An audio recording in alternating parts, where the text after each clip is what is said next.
بسم اللہ الرحمن الرحیم۔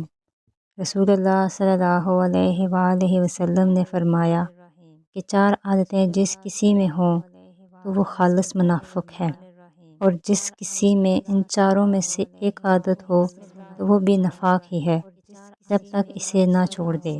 وہ یہ ہیں: جب اسے امین بنایا جائے تو وہ امانت میں خیانت کرے اور بات کرتے وقت جھوٹ بولے، اور جب کسی سے عہد کرے تو اسے پورا نہ کرے، اور جب کسی سے لڑے تو گالیوں پر اتر آئے۔ رسول اللہ صلی اللہ علیہ وآلہ وسلم نے فرمایا، جو شخص شب قدر ایمان کے ساتھ محض ثواب آخرت کے لیے ذکر و عبادت میں گزارے، اس کے گزشتہ گناہ بخش دیے جاتے ہیں۔ آپ صلی اللہ علیہ وآلہ وسلم نے فرمایا کہ جو شخص اللہ کی راہ میں جہاد کے لیے نکلا، اللہ اس کا ضامن ہوگا۔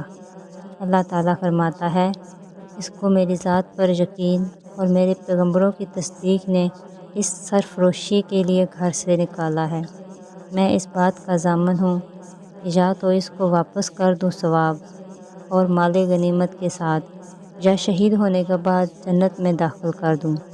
رسول اللہ صلی اللہ علیہ وآلہ وسلم نے فرمایا، اور اگر میں اپنی امت پر اس کام کو دشوار نہ سمجھتا تو لشکر کا ساتھ نہ چھوڑتا، اور میری خواہش ہے کہ اللہ کی راہ میں مارا جاؤں، پھر زندہ کیا جاؤں، پھر مارا جاؤں، پھر زندہ کیا جاؤں، پھر مارا جاؤں۔